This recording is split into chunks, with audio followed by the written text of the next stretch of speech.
So hey guys, welcome to my blog. তো আজকে আমরা যাচ্ছি একটা ট্রিপ বলা ভুল, একদিনের ট্রিপ, পিকনিকই বলতে পারো। তো সেই জন্য আমি একটু স্কিনটাকে ব্রেক করছি। তো প্রক্সরি ভাইরাল মাস্কটা ইউজ করেছি আজকে, দেখা যাক কেমন রেজাল্ট দেয়। তো চলো সাথে থাকো, ব্লগের সাথে তোমাদের সাথে শেয়ার করবো কি কি করলাম, কি খেলাম। তার শর্টস তো আছেই। তো এখন বাজে 10:30, আর আমাদের বলা হয়েছিল 8:30টার সময় রেডি হতে, 8:30টার সময় বেরোনো হবে। তো সেই থেকে আমরা রেডি হয়ে বসে আছি, আর এতক্ষণ পর ওরা কল করে বলছে যে এখন আসতেই, মানে লিটারালি 11:15 বাজতে চললো সেই রকম। সো চলো দেওয়া যাক। তো গিয়ে দেখি বাসের কাছে এখনও সেরকম কেউ আসেনি, দেখে তোমার মাথাটা একদম গরম হয়ে গেল। রাত 12টার সময় বাস ছেড়েছে, আর আমরা পৌঁছেছি প্রায় ভোর 5টার সময়। সো এখানে আমি আমার ছেলেকে পাহাড় দিচ্ছি, মানে সবাই চলে গেছে আর আমি একা আছি বাসটায় বসে। সো ভিউজটা দেখলাম, তারপর নিচে নেমে আমার হাজব্যান্ডকে বসিয়ে দিয়ে এলাম। তো বেশ সুন্দর লাগছিলো ভিউজটা, মানে এরকম জায়গায় আমি কখনো আসিনি, আর আমার খুব ভালো লাগছিলো। সো আমি ওকে বললাম চলো একটু আশপাশটা ঘুরে দেখি, আর আমরা পাহাড় উঠছিলাম। যদি আমার শরীরটা খারাপ না হতো না তাহলে হয়তো আরও একটু ভালো লাগতো, কিন্তু আদারওয়াইজ যাই হোক, ভিউজটা আমি খুব এনজয় করেছি। ভিউজটা কিন্তু খুবই সুন্দর ছিল।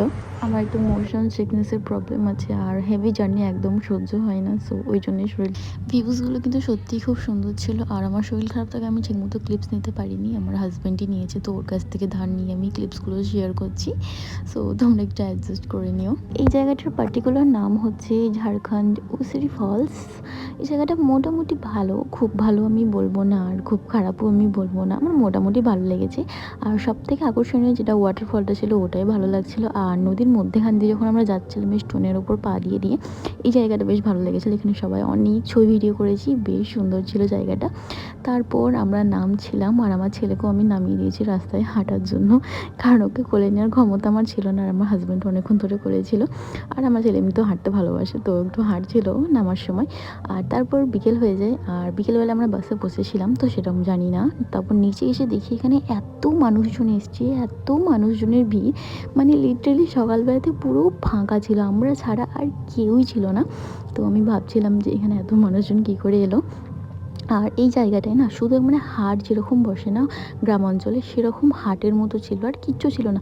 কিন্তু বিকেল হতে এখানে পুরো মেলার মতো বসে গেছে, বিভিন্ন রকমের খাবারের স্টল, দোকান, মানে এভরিথিং। কিন্তু অতিরিক্ত জিনিসের দাম ছিল এখানে, মানে যেটা 5 টাকার জিনিস সেটাকেও এরা 18 টাকা, 19 টাকা এরকম আর কি দাম বলছিল। একটা জলের বোতল যেটা 10 টাকায় পাওয়া যায় সেটা নাকি এখানে 50 টাকা, এরকম আর কি, প্রচণ্ড দাম ছিল। সো এখান থেকে তো আমরা কোনো কিছুই ট্রাই করিনি, কোনো কিছুই কিনিনি। সো সোজা চলে গেছিলাম খাওয়া দাওয়া করে বাসে। আর বাসে আমরা ওয়েট করছি, এখনও কেউ আসেনি। বাসটা ছাড়বে এবার, বাসটা ছাড়ার পর আরেকটা জায়গায় যাবে, সেখানে পৌঁছাতে আই থিঙ্ক রাত হয়ে যাবে। তো ওখানে কিছু ঘোরা তো হবে না, তো একবারে সোজা বাড়ি চলে যাব। আর এই মুহূর্তে না আমি ব্যাস দুবার বমি করে দিয়েছি, আর আমার শরীরটা এত খারাপ করছিল যে আমি আর কোনো ক্লিপসই নিতে পারিনি। সো একেবারে বাড়ি গিয়ে একটা ক্লিপস নিলাম। সো ব্লগটা আজকে এখানেই এন্ড করছি। আর এখন বাজে ভোর 4টে কত, আর বাইরে ভীষণ কুয়াশা। So that's it for today, thanks for watching. Do like, comment, share, and don't forget to subscribe my channel. By.